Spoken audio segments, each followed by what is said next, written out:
하나님 말씀 받겠습니다. 마태복음 5장 5절 말씀입니다. 마태복음 5장 5절 한 절 말씀 같이 읽도록 하겠습니다. 함께 읽겠습니다. 온유한 자는 복이 있나니 그들이 땅을 기업으로 받을 것이며. 아멘.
아멘. 고맙습니다.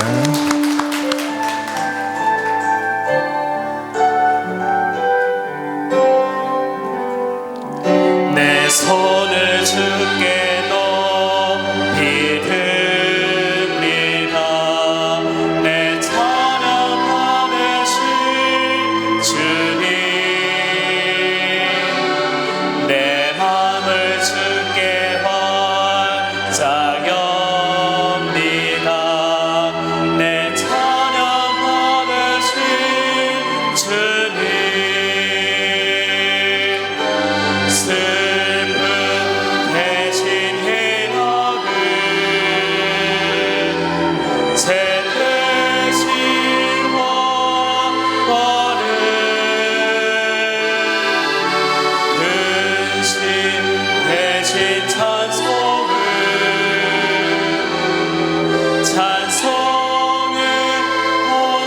주셨네.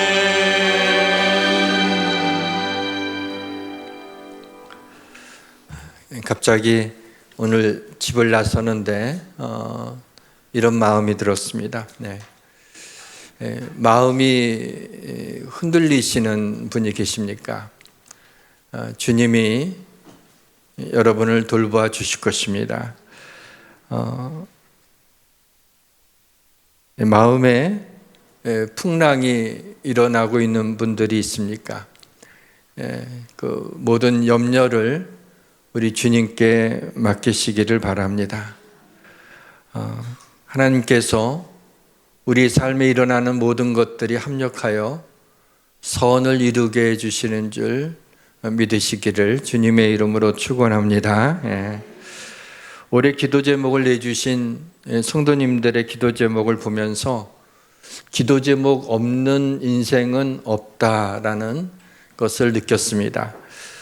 성도님들의 기도 제목은 주로 자녀와 건강, 그리고 직장과 사업 등 경제적인 문제, 또 자신과 가족들의 신앙이었습니다.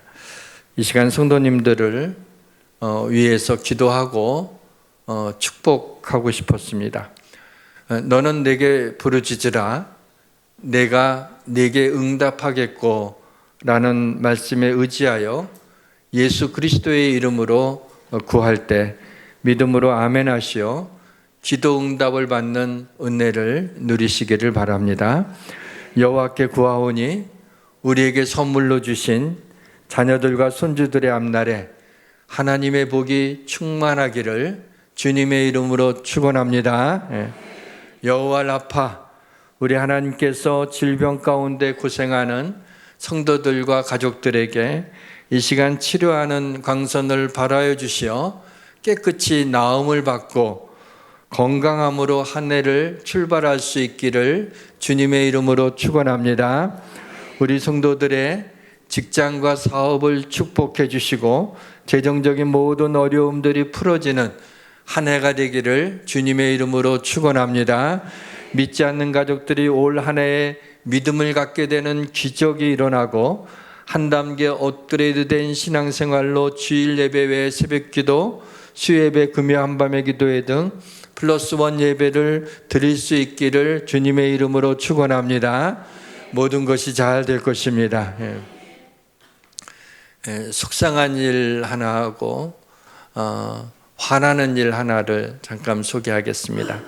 속상한 일은 개척교회를 하다가 너무 힘들어서 교회를 그만두었다라는 말을 들을 때 참 속상합니다.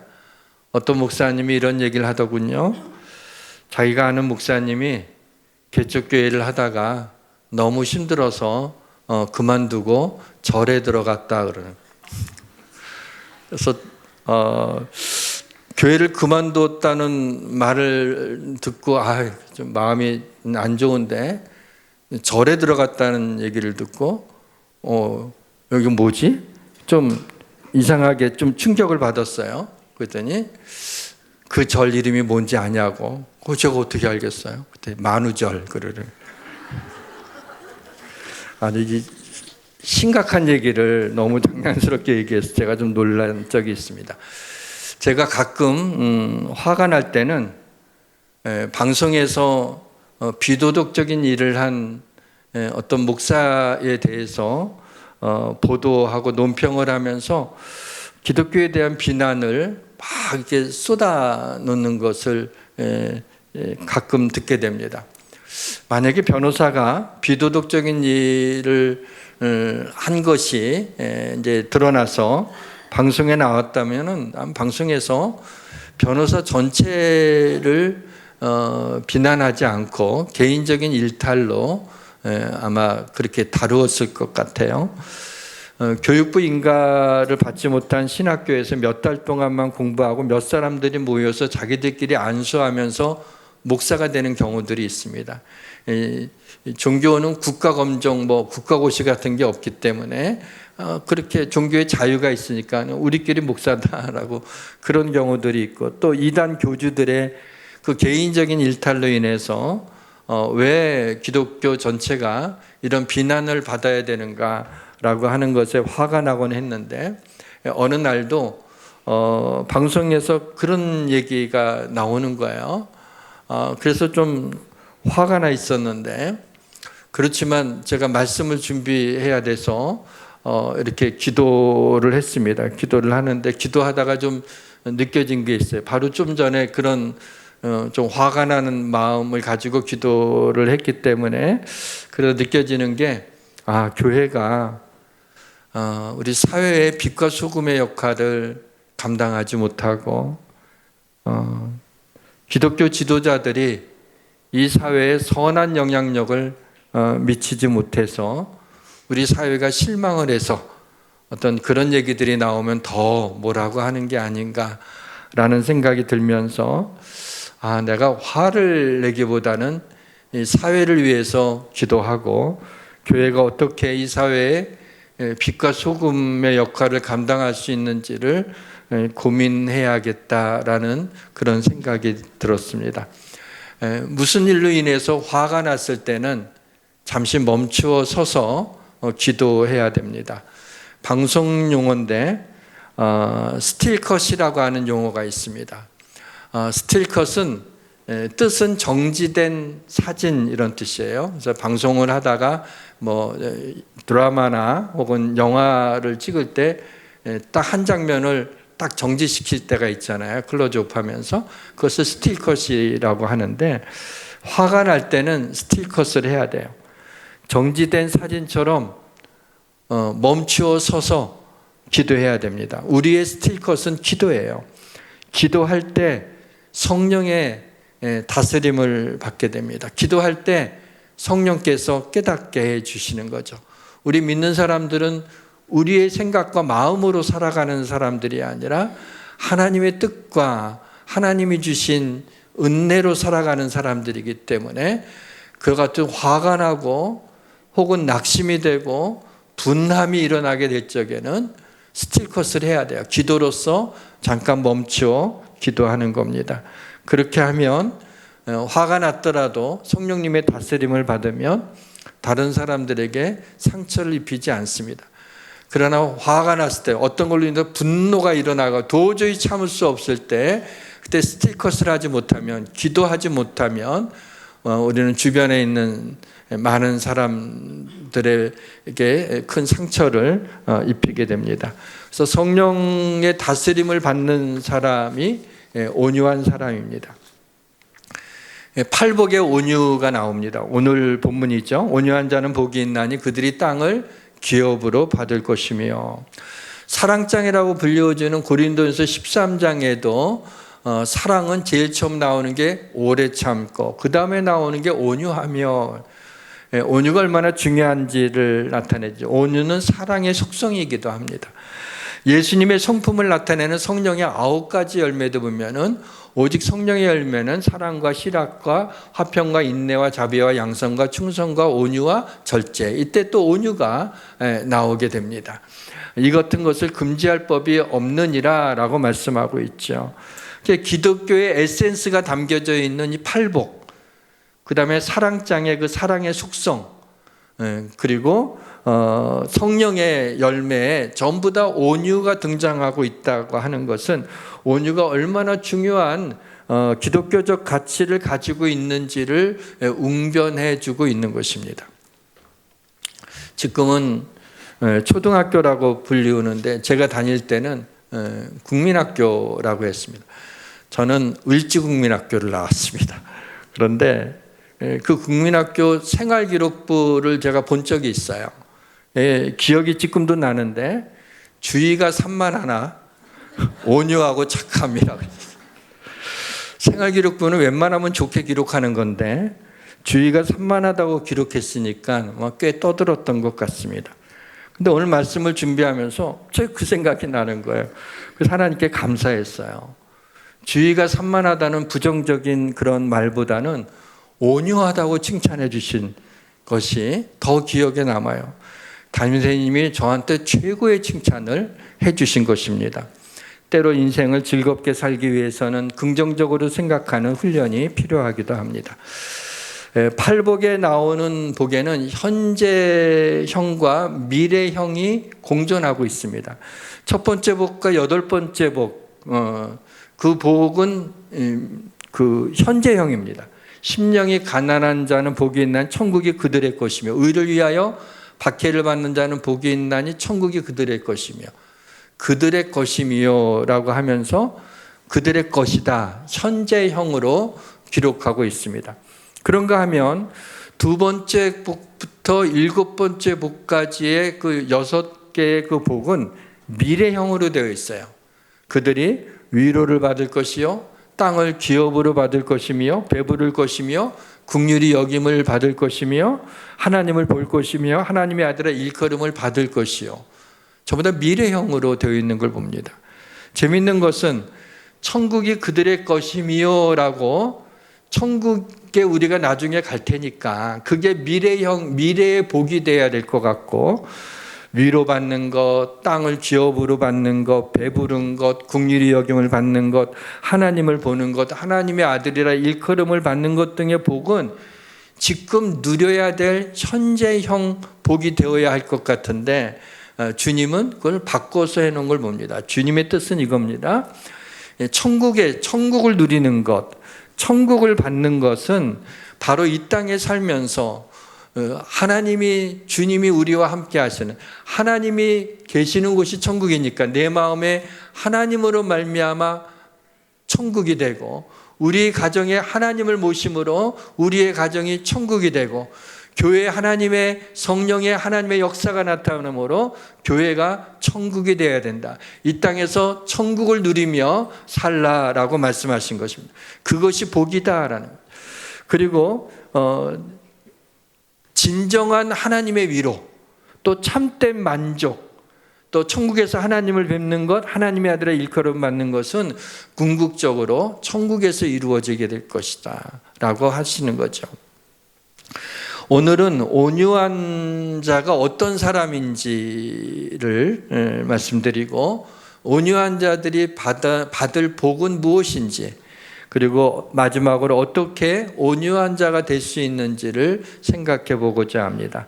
성령님이 역사하시기를 주님의 이름으로 축원합니다. 성령님이 역사하시기를 원하는 분들만 아멘 하세요. 성령님이 역사하시길 주님의 이름으로 축원합니다. 그러시군요. 먼저 온유한 자는 누구인지 살펴보겠습니다. 온유를 한자로 풀면 마음이 따뜻하고 부드러운 사람을 가리키는데 이러한 성품의 소유자를 좀 유약하고 우유부단한 사람으로 생각하는 경향이 있습니다. 또 힘의 논리가 지배하는 이 세상에서 온유한 사람은 환영을 받지 못합니다. 예수님이 말씀하신 이 온유는 물론 온유가 부드럽고 따뜻한 마음을 갖는 것도 포함이 되긴 합니다. 그러나 그거는 굉장히 극히 일부였고 주된 뜻은 뭐냐면 온유는 예수님이 말씀하신 그 온유는 헬라어로 프라우스로 기록됐는데 맹수 같은 사나운 짐승을 잘 길들여서 목적에 부합하게 사용할 수 있게 하는 것, 그것을 온유라고 합니다. 라틴어로는 마누 아수에투스라고 얘기합니다. 마누는 손이라는 뜻이고요. 그러면 매뉴얼 이러잖아요. 마누는 손의 뜻이고 아수아투스라고 하는 건 익숙해졌다, 익숙해지다라는 뜻입니다. 그러니까 온유라는 것은 하나님의 손에 익숙해지다, 하나님께 길들여지다라고 하는 그것이 온유라는 거죠. 하나님의 컨트롤을 받는, 하나님의 다스림을 받는, 성령의 다스림을 받는 자가 온유한 자라고 하는 겁니다. 사랑하는 성도 여러분, 사나운 짐승이나 야생마를 키워보신 적이 있습니까? 어떤 사람은 남편 그러더라고요. 남편 말고. 야생마를 길들이는 것은 쉽지 않은 일입니다. 온유한 성품을 갖는 것이 쉽지 않은 일이라는 뜻을 나타내고 있습니다. 온유는 힘이 있지만 그 힘을 통제할 수 있는 능력을 온유라고 합니다. 온유는 화가 날 만한 상황에서, 격분할 만한 이유가 충분한 상황에서 복수할 만한 힘이 있음에도 불구하고 그걸 사용하지 않고 용서해 주는 것, 그것이 온유인 것입니다. 분을 내어도 죄를 짓지 말며 해가 지도록 분을 품지 말고. 누구나 분노가 일어날 수 있습니다. 화가 날 수 있어요. 나는 뭐 그런 게 아예 없다 그러면 사람이 아닙니다. 누구나 어떤 상황에 정말 화가 날 만한, 분노가 일어날 만한 상황들을 맞닥뜨리게 됩니다. 분노가 일어날 수는 있는데 해가 지도록 품지 말라는 거예요. 가슴에 분노를 오랫동안 갖고 있지 말라요. 분노가 일어날 수 있지만 얼른 그 분노를 풀어야지, 가지고 있으면 그것이 우리를 상하게 만들고 죄를 짓게 만듭니다. 그래서 말씀으로 내 속에 있는 이 야생마, 이를테면 그 분노를 길들일 수 있는 사람이 바로 온유한 사람입니다. 이것은 다른 것으로는 우리가 이걸 길들일 수가 없어요. 내 안에 있는 분노는 이미 내가 충분히 분노를 일으킬 만한 것을 가지고 있기 때문에 그것을 내가 컨트롤할 수가 없어요. 어떤 하나님 앞에 아까 얘기했듯이 스틸컷을 하는 거예요. 하나님 앞에 정지 멈춰 서서 하나님 앞에 기도하면 성령께서 우리의 마음을 다스려 주시는 것입니다. 우리가 온유하게 대하지 못하는 사람들은 주로 누굴까요? 우리는 밖에서는요, 웬만하면 교양 있는 사람들은 젠틀합니다. 그리고 온유합니다. 근데 집에 들어와서 회사에서 좀 안 좋은 일이 있었거나 뭐 사소한 문제로 아무것도 아닌데 몇 마디 하다가 괜히 감정이 상해서 아내하고 말다툼이라도 벌어지게 되면 갑자기 조금 전에 식당에서는 젠틀했는데 고맙다고 잘 먹었다고까지 자기가 돈 주면서도 그렇게 얘기를 해주고 나왔는데 집에서는 갑자기 야생마가 되어서 거친 말이 튀어나오는 걸 봅니다. 근데 야생마만 나오는 게 아니라 사자, 고슴도치, 독사가 나와서 막 서로 물어뜯습니다. 그러다 보면 어느새 그 가정이 동물의 왕국이 되어 있는 것을 보게 됩니다. 그래서 가족에게 온유하기가 참 쉽지 않다라고 하는 겁니다. 그런데 그 가족의 비난을 받으면서도 온유했던 사람이 있습니다. 이 사람 모세는 온유함이 지면의 모든 사람보다 더하더라. 이 말씀을 읽고 이렇게 묵상을 하는데 조금 웃음이 났어요. 왜냐하면 이 말씀이 기록된 민수기는 모세가 기록한 거예요. 그러니까 자기가 자기를 지면에서 가장 온유한 사람이라고 한 거예요. 물론 이거는 모세의 생각이 아닙니다. 모세의 말도 아닙니다. 아마 하나님께서 그렇게 말씀해 주셨을 때 모세가 이 말씀을 아마 기록할 때 굉장히 힘들었을 거라고 생각해요. 그러나 하나님 말씀이기 때문에 순종한 거죠. 왜? 온유하신 분이니까. 온유한 모세였기 때문에 그대로 하나님 말씀은 자신이 이거 얼마나 면구하겠어요. 이걸 쓰려고 그러니. 그런데 하나님 말씀이니까 믿음으로 썼습니다.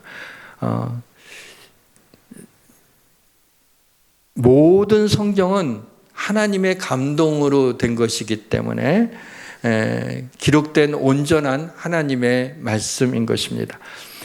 모세가 원래부터 그렇게 온유한 사람은 아니었습니다. 모세는 시내산에 올라가서 그 하나님의 손가락으로 쓴 십계명 돌판을 가지고 내려오죠. 근데 40일 동안이나 시내산에서 내려오지 않았기 때문에 그 기다리고 있던 백성들이 잠깐 올라갔다 내려올 줄 알았더니 40일 안 오니까는 아론을 중심으로 해서 이게 모세가 어떻게 된 거 아니냐, 그러면서 아론이 평상시에 좀 자기 동생이지만 그런 그 지도자가 된 것에 대해서 조금 시기가 났었거든요. 그러니까 여러분들 애굽에서 나올 때 가져온 귀걸이나 금으로 된 것들을 받고 나왔는데 그걸 좀 더 가져와라. 그걸로 다 녹여갖고 금송아지를 만들었어요. 그리고 그 앞에서 춤추고 노래하면서 이 금송아지를 우리가 여호와라 하자. 이것을 하나님이라고 하자. 그리고 우리를 애굽에서 인도한 신이라고 우리가 하자. 왜? 하나님은 눈에 안 보이는데 눈에 보이는 신을 좀 만들고 이렇게 하자. 그래서 백성들이 좋다고. 그래서 그것을 이제 하나님, 여호와 하나님이라고 생각하고 그렇게 하자. 그 앞에서 막 춤추고 노래하고 있었어요. 근데 모세가 그때 마침 신에서 내려오는데 그 10계명의 두 번째 계명이 뭐예요? 너희를 위하여 우상을 만들지 말라 그랬는데 금송아지가 우상이잖아요. 지금도 금송아지가 우상이고 금송아지가 우상인데 그 앞에서 춤추고 있는 것을 보고 모세가 하나님도 진노하셨어요. 그리고 모세도 분을 참지 못해서 들고 있던 10계명 돌판을 바닥에다가 탁 떨어뜨려갖고 깨져버리고 말아요. 암만 그래도 하나님 말씀, 제가 암만 화가 나도 성경책을 갖다가 화난다고 탁 집어던지겠어요? 나 겁나서 못하거든요. 근데 모세는 성격이 얼마나 정말 그렇게 무서운지, 정말 혈기방장한 사람이었어요. 그래서 그것을 깨트릴 정도의 사람이었죠. 그런데 모세가 이 세상에서 가장 온유한 사람이라고 인정받은 이유가 민수기 12장에 나오게 됩니다. 모세가 그 아내 십보라가 죽은 것으로 알려져 있어요. 그리고 에티오피아 여인을 그 아내로 맞이하게 됩니다. 그러나 모세의 누나였던 미리암은 선지자였습니다. 그리고 모세의 형이었던 아론은 제사장이었죠. 이 두 사람이 모세에게 왜 구스 여인, 이게 구스가 에티오피아인데 에티오피아 여인하고 재혼을 하느냐 하고 모세를 비방을 합니다. 모세는 충분히 기도하고 결정한 일이고 하나님도 허락한 일인데 형제들이 비난했어요. 그러면서 이들이 모세를 시기하여 여호와께서 모세와만 말씀하셨느냐 우리와도 말씀하지 아니하셨느냐라고 그렇게 달려드는 걸 보게 됩니다. 예, 맞습니다. 하나님은 선지자 미리암을 통해서도 하나님이 말씀하시고요. 제사장인 아론을 통해서 말씀하셨어요. 어떻게 해요? 꿈이나 환상을 통해서 말씀하셨어요. 근데 모세는 하나님이 이렇게 얘기하죠. 내가 그를 대면하여 그에게 말하였느니라. 그 하나님은 모세는 하나님과 대면해서 그래서 하나님의 얼굴을 본 유일한 사람이죠. 그 하나님의 얼굴을 보았다 해서 얼굴에 광채가 나서 사람들이 눈이 부셔서 모세를 못 봐서 수건으로 얼굴을 가린 거 기억이 나십니까? 네, 그런 일이 있을 정도였어요. 그러니까 좀 달랐던 거죠, 모세하고는요. 그런데 어떻든 동생 모세가 왜 탑이 돼서 우리 민족을 이끌어야 되냐, 우리는 뭐 못하느냐, 이렇게 했던 것입니다. 그런데 모세는 그들에게 한마디도 하지 않았습니다. 다른 사람도 아니고 자신의 누나고 형인데 자기를 비방하니 아마 더 화가 났을 것 같아요. 그리고 할 말도 많았을 것 같아요. 하나님의 이름을 들먹이면서 얼마든지 하나님이 이러라고 허락했는데 당신들이 뭐냐고 이렇게 얘기할 만한 충분한 이유도 있었습니다. 온유한 모세는 이들에게 화를 내지도 않고 이들과 싸우지도 않았습니다. 오히려 모세가 이 일로 인해서 하나님이 진노해서 주도적인 역할을 했던 미리암이 나병에 걸리게 되죠. 그러자 모세는 엎드려서 하나님 앞에 미리암의 나병을 낫게 해달라고 중보 기도를 합니다. 하나님이 그 기도를 들으셨지만은 일주일 동안은 영문 밖에 나가서 진영 밖에 나가서 일주일 동안 그 나병으로 고생하다가 돌아오게 된 것을 볼 수 있습니다.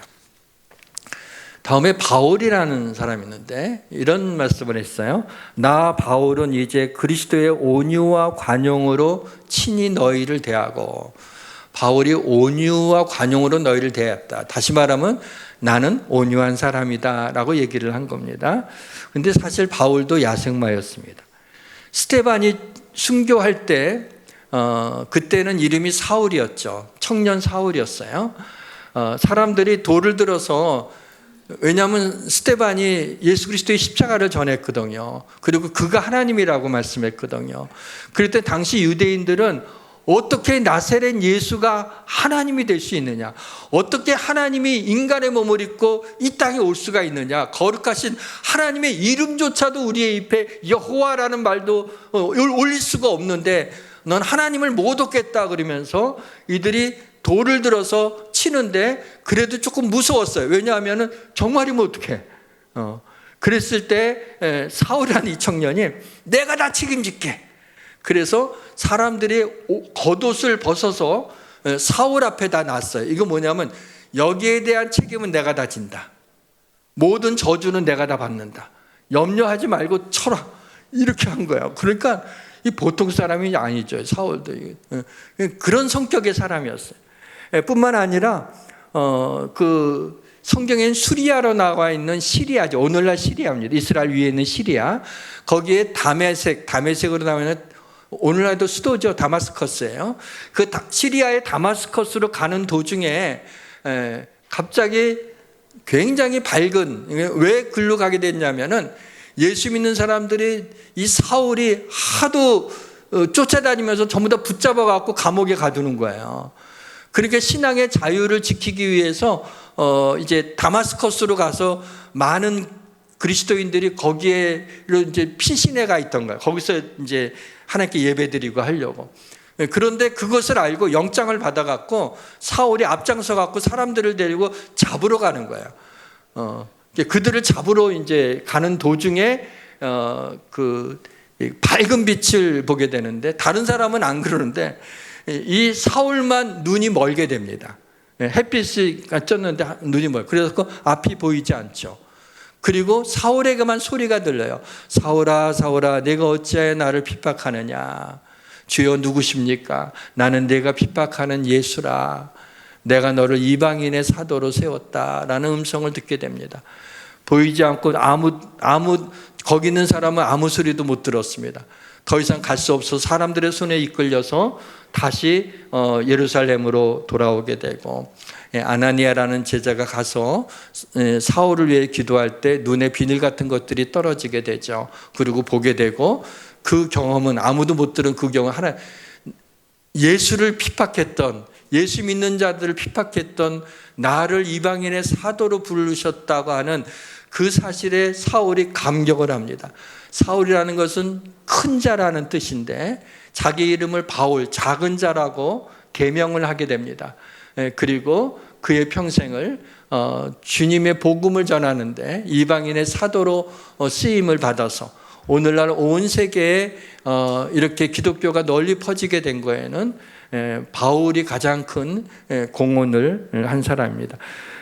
그렇게 아주 성격이 아주 다혈질인 사람이었는데 그 바울이 온유와 그리스도의 온유와 관용으로 너희를 대한다라고 말할 정도로 온유한 사람이 됐습니다. 참 놀라운 게 기질적으로 구분을 하게 되면요, 모세와 바울은 대표적인 다혈질입니다. 이 대표적인 이 다혈질인 이 두 사람이 온유함을 대표하는 사람들이 되었다라고 하는 것은 바로 온유는 우리의 성품이 아니라 타고난 성품이 아니라 이거는 하나님의 말씀으로 성령의 감동으로 주님이 다스림을 통해서 길들여지는 하나님이 주신 후천적 성품인 것을 알 수가 있습니다. 요셉은 애굽의 총리가 됐죠. 그런데 16살 때 자기를 죽이려고 하고 맏형인 차마 그래도 우리 혈육인데 죽일 수는 없고 얄밉기는 하니까는 팔아버리자. 그래서 미디안 상인에 팔려서 애굽 오늘날의 이집트로 팔려가게 됩니다. 그리고 오랜 세월이 지나고 요셉은 애굽의 총리가 되는 그런 일들이 일어나게 되죠. 그리고 양식을 구하려고 요셉의 형들이 이제 와서 있는데 애굽의 총리였던 요셉이 앉아서 얼굴들을 보니까는 이들은 고개도 못 들죠. 너무 높은 사람이라서 애굽의 총리라서 고개 숙이고 있는데 보니까는 자기 형제들임을 알게 되죠. 처음에는 얘기 안 하다 나중에는 밝히게 됩니다. 그러자 형들은 요셉이 우리를 죽이겠구나. 그래서 겁이 나갖고 아버지 이름도 들먹이면서 다 좀 용서해 주라고 그랬다고 말도 안 되는 얘기를 하면서 막 그렇게 얘기를 합니다. 그때 요셉이 이런 말하죠. 나를 이곳으로 보낸 이는 당신들이 아니요 하나님이시라 라는 말로 안심을 시킵니다. 그리고 내가 하나님을 대신하리까 하면서 형들을 용서해 줍니다. 요셉은 분노 속에 자신을 내버려 두지 않았습니다. 요셉은 자신과 형제들 사이에 하나님을 세웠습니다. 얼마든지 형제들을 죽일 수 있는 감정적인 분노가 있을 것이고 힘이 있었지만 하지 않았습니다. 이것이 바로 온유인 것입니다. 다윗은 15년 동안이나 자기를 죽이려는 장인인 사울왕에게 쫓겨다녔습니다. 다윗은 두 번이나 사울왕을 죽일 기회가 있었지만 하나님이 세운 왕이기 때문에 자신의 손으로 죽이지 않고 하나님의 손에 맡겼습니다. 다윗은 자신의 억울함을 사울왕에게 갚지 않고 하나님께 의탁했던 것입니다. 다윗이 사울왕에게 쫓겨다닌 그 15년은 바로 하나님이 그를 온유하게 만드는 훈련 기간이었습니다. 모세가 광야에서 40년을 보낸 시간은 하나님이 그를 온유하게 만든 시간이었습니다. 바울이 3년 동안 아라비아 사막에서 지낸 시간은 하나님이 그를 온유하게 만든 훈련 기간이었습니다. 요셉이 애굽에 팔려가서 종으로 지낸 시간은 하나님이 그를 온유하게 만든 훈련 기간이었습니다. 예수님의 온유함을 보겠습니다. 그가 곤욕을 당하여 괴로울 때 그의 입을 열지 아니하였으며 마치 도수장으로 끌려가는 어린 양과 털 깎는 자 앞에서 잠잠한 양같이 그의 입을 열지 아니하였도다. 예수님은 십자가의 길을 가면서 십자가에 달려서 고통을 당하면서 아무 소리도 내지 않으셨습니다. 어린 양같이 잠잠히 그냥 그 죽음의 길로 갔죠. 왜요? 우리를 죄에서 사해 주시려고, 대신 우리의 짐을 지시려고 주님이 죽으셨습니다. 뿐만 아니라 예수님은 십자가에 못 박혀서 자신을 못 박는 자들을 향하여 저들을 사하여 주옵소서, 자기들이 하는 것을 알지 못합니다. 바로 예수님은 온유함의 절정을 우리에게 보여주고 계십니다. 며칠 전에 우연히 채널을 돌리다가 셀럽의 생로병사라고 하는 프로그램을 보게 됐어요. 애플을 창업한 스티브 잡스였어요. 그래서 이 사람에 대해서 좀 흥미가 있었거든요. 그래서 채널을 고정하고 좀 봤습니다. 이 잡스는 물건을 팔려면 시장조사를 다 그때는 했었을 텐데 시장조사를 안 했대요. 그리고 뭐라고 얘기하냐면 내 물건을 사도록 내가 만들겠다. 시장조사할 필요 없고 전부 다 내 고객이다. 라고 그대로 됐잖아요. 아이폰에서 그가 생각한 대로 아주 대히트를 치죠. 이 잡스는 자기 확신이 굉장히 강하고 굉장히 특이하고 능력도 있고 천재입니다. 아이폰을 개발한 스티브 잡스가 인류에 공헌을 하고 큰 영향력을 미친 사람이지만 그에게 결정적인 약점이 있었어요. 누구의 말도 듣지 않고 모든 걸 자신의 통제하에 두는 거예요. 누가 이것이 맞습니다, 이게 옳습니다. 시끄러. 내가 옳은 거야. 모든 게 자기가 통제하는 거예요. 자신의 일이나 삶을 셀프 컨트롤하는 그런 사람이었어요. 모든 걸 자기의 통제 아래 두려고 했던 사람입니다. 어느 날 췌장암이 걸렸어요. 근데 초기라서 충분히 치료할 수 있었는데 그러면 그 암은 의사의 판단에 맡겨야 되잖아요. 근데 그는 어떤 사람이에요? 모든 걸 자기가 통제해야 되는 거야. 의사가 뭐 별거 있어? 그런 사람들 있잖아. 내 몸은 내가 알아. 뭐 이렇게 하듯이 의사가 별거 있냐고. 그러면서 채식 위주로 식사를 하면 내 병이 낫는다 라고 하는 자기 신념과 확신으로 결국에는 병을 키우고 56살에 췌장암으로 세상을 떠났어요. 그와 같은 천재가 우리 인류에 큰 공헌을 할 수 있는 그런 재능을 가진 사람이 모든 걸 자신이 통제하려고 했다가 그로 인하여서 생명을 잃어버리는, 너무 큰 성공을 하고 유명해졌지만 생명을 잃어버리면 nothing이죠. 아무것도 아닙니다. 그가 하나님의 컨트롤을 받았으면, 의사의 컨트롤을 받았으며 하는 그걸 보면서 그런 아쉬움이 가득했습니다. 온유는 착함이라기보다도 하나님의 다스림입니다. 온유한 자는 하나님의 컨트롤을 받는 사람입니다. 두 번째, 온유한 자들이 받는 복이 무엇인지를 생각해 보겠습니다. 우리나라는 국토가 인구에 비해서 너무나 작기 때문에 땅을 사두면 오른다고 하는 생각을 사람들이 가지고 있어서 부동산 투기가 유난히 이슈가 되는 그런 나라입니다. 땅은 원래 누구에게 소유권이 있습니까? 땅을 만드신 하나님에게 소유권이 있는 것이죠. 하나님이 땅에서 인간들을 살도록 했고, 그리고 땅에서 나는 소산물로 생명을 이어가도록 하셨습니다. 근데 언제부터인가 인간들은 금을 그어놓고 자기 땅이라고 우기기 시작했어요. 그때부터 땅 때문에 나라와 나라 사이에 전쟁이 일어나게 되고 형제가 원수가 되는 불행이 시작되었습니다. 하나님이 주신 복이 인간의 욕망으로 인해서 불행의 씨앗이 되었습니다. 주님이 온유한 자가 복이 있다고 말씀했습니다. 그리고 그 복은 땅을 기업으로 받을 것이며, 땅을 기업으로 받을 것이며, 역시 미래형으로 기록된 걸 보면 우리가 생각하고 있는 이 땅은 아닌 것 같습니다. 예수님 말씀하신 땅을 기업으로 받는 복은 무엇일까요? 두 가지로 생각해 봤는데요. 하나는 내 영향력이 미치는 영역이 땅인 것 같아요. 온유한 자들은 땅을 차지하며 풍성한 화평으로 즐거워하리로다. 사람은 흙으로 지음받은 존재입니다. 땅을 차지한다라고 하는 것은 땅 위에 사람들을 얻는다라는 의미로 생각해 보았습니다. 온유한 사람들은 사람을 얻습니다. 사람의 마음을 얻습니다.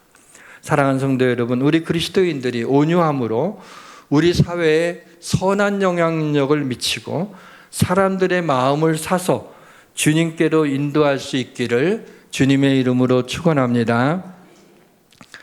또 하나, 온유한 자가 기업으로 얻을 땅은 새 하늘과 새 땅을 가리킵니다. 땅을 기업으로 받는다는 것은 하나님의 후사가 되어 하나님 나라의 상속자가 된다는 것입니다.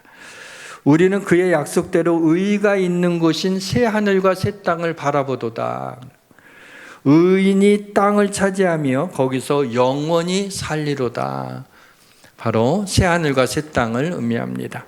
마지막으로 어떻게 온유할 수 있을까요? 온유는 아까 말씀드렸듯이 타고난 성품이나 은사가 아닙니다. 온유는 성령의 열매입니다. 성령님이 나를 빚어가게 될 때 맺어지는 열매입니다. 온유는 예수님에게서 배우는 것입니다. 나는 마음이 온유하고 겸손하니 나의 멍에를 메고 내게 배우라. 아니, 내 멍에도 힘들어 죽겠는데 예수님의 멍에까지 또 짊어져야 되나? 그렇게 생각하는 그 말씀이 아닙니다. 이 말씀은 예수님이 우리와 함께 멍에를 지겠다는 거예요. 그 얘기면 우리의 짐을 지어 주시겠다는 이런 말이죠. 힘들지? 내가 같이 져줄게. 그래서 예수님이 수고하고 무거운 짐진 자들아 다 내게로 오라. 내가 너희를 쉬게 하리라 라고 하는 말씀을 바로 이 전절에 우리에게 주신 것이죠. 예수님하고 같이 멍에를 매면 우리 마음대로 하지 못합니다. 같이 예수님하고 멍에를 매면 예수님의 컨트롤을 받게 되죠. 그리고 예수님을 닮아가게 됩니다. 그러다 보면 어느새 우리는 온유한 자가 되고 있는 것입니다. 자, 모세를 다시 소환합니다. 성경의 모세에 관한 기록을 찾아보면 여호와께서 모세에게 이르시되라고 하는 말씀을 성경학자들이 보면 104번이 나온다 그래요. 제가 찾아본 건 아니에요. 근데 성경학자들이 여호와께서 모세에게 이르시되 이 말씀이 104번이나 등장한다는 거죠. 모세가 세상에서 가장 온유한 자가 될 수 있었던 것은 언제나 하나님의 말씀을 들으면서 자신을 고쳐 나갔기 때문에 그렇게 온유한 자가 될 수 있었던 것입니다. 광야에서 날마다 내려주는 그 만나는 하나님의 말씀에 순종하게 하는 훈련 프로그램이었습니다. 만나를 시편에 보게 되면 그들에게 만나를 비같이 내려 먹이시며 하늘 양식을 그에게 주었나니 이런 말씀이 나와요. 만나가 새벽에 비같이 내렸다는 거예요. 그는 비처럼 내렸다는 게 아니라 그만큼 많이 내렸다는 거예요. 근데 이 만나를 하루치만 가져가라 그랬잖아요. 그 하루치만 가져가려면 그렇게 비같이 내리실 필요가 없음에도 불구하고 그렇게 하셨어요. 왜요? 하나님의 말씀에 순종하도록 훈련시킨 거예요. 근데 그 중에는 더러는 이렇게 나와요. 더러는 욕심이 생겨서 야, 이 공짜인데 여기 뭐 여기저기 퍼져 있는데 그거 많이 가져온 거예요. 그래서 내일 나가서 굳이 만나를 거둬들이지 않고 그냥 가진 거 먹자. 그래갖고 그날 다 먹고 나머지 남은 것들은 텐트 안에 놔뒀는데 거기에서 하루가 지나고 나니까 벌레가 생기고 악취가 나기 시작했어요. 욕심이 많아갖고 많이 가져온 사람들은 그만큼 벌레가 많이 생기고 악취가 나게 된 거예요. 그 다음에 하나님이 또 뭐라 그러셨냐면은 안식일에는 내가 만나를 내리지 않을 테니까 안식일 전날에 이틀치를 가져가라 그랬어요. 거둬들이라 그랬어요. 사람들이 이게 날마다 만나가 내렸는데 아이고 내일도 또 내리겠지. 내일 신선한 만나를 먹어야지. 뭐 굳이 그렇게 힘쓸 필요가 있나 하고 어떤 사람 더러는 또 그 말을 안 듣고 그냥 하루치만 가져온 거예요. 그러나 그 안식일 그 다음날 안식일에 어떻게 했어요? 만나가 내리지 않았죠. 그냥 하루 종일 쫄쫄 굶게 된 거예요. 저는 이것을 보면서 만나는 이스라엘 백성들을 살리기 위해서지만은 그들을 또 온유하게 만드시려는 하나님의 훈련 프로그램이었구나라는 생각을 하면서 우리에게 재정적인 어려움이 있다면 하나님이 우리를 온유하게 만드시려는 하나님의 훈련 프로그램일 수도 있겠다라는 생각을 해봤습니다. 이제 말씀을 마무리 지려고 합니다. 사람들 간의 관계에서의 온유입니다. 우리 마음속에는 잘못하면 폭발하기 쉬운 분노라는 강력한 폭탄이 설치되어 있습니다. 이것을 잘 다스리지 못하고 뇌관을 건들게 되면 분노라는 폭탄은 언제라도 터져서 나뿐만 아니라 우리 주위에 가까운 사람들에게 큰 상처를 입히게 됩니다. 분노는 불행히도 가족들 간에 가장 많이 일어난다고 합니다. 특히 부부 사이에 쉽게 가라앉지 않고 쉽게 마음에서 잊혀지지 않는 분노가 있다고 합니다. 심리학자들은 이러한 분노를 가리켜서 얼어붙은 분노라고 부릅니다. 분노가 얼어붙어서 잘 떨어지지 않는다는 거예요. 얼어붙은 분노를 건드리게 되면 날카로워져서 갈등을 일으키고 상처를 주게 됩니다. 이 분노를 어떻게 다스리고 어떻게 처리해야 될까요? 바로 온유가 분노를 이기게 됩니다. 나의 죄를 위해 십자가에 달려 죽으실 정도로 나를 사랑하신 주님의 뜨거운 사랑으로 우리 마음에 얼어붙어 있는 분노를 녹이시기를 바랍니다. 온유는 심령의 가난을 지나 애통의 강물을 건너 도달하는 땅입니다. 사랑하는 성도 여러분, 감사한 일은 주의 온유함이 나를 크게 하신다는 겁니다. 내 걸음을 넓게 하신다는 겁니다. 내 발을 미끄러지지 않게 하신다는 것입니다. 이 축복과 쉼을 받고 이 땅에 사는 동안 하나님이 주신 축복과 쉼을 하나님의 영광을 위해 사용하고 온유함으로 올 한 해 우리 성도님들의 신앙생활에 한 단계 업그레이드 되시기를 주님의 이름으로 축원합니다. 찬양합시다. 내 영혼이 은총 입어 1절 3절 부르겠습니다.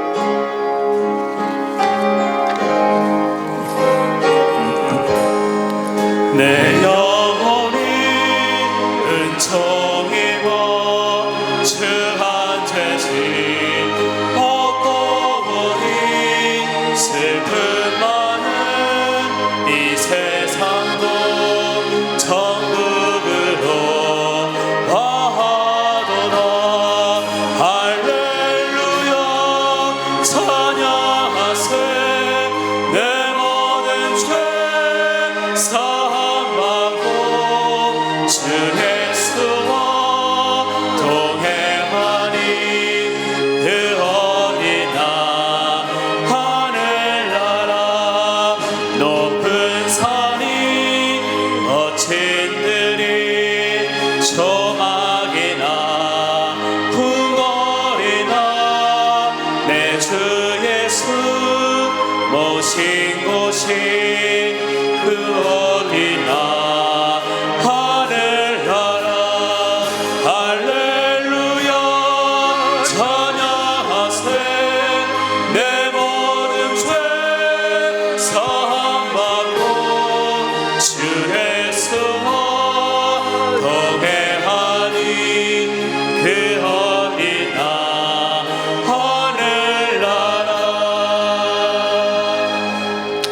할렐루야.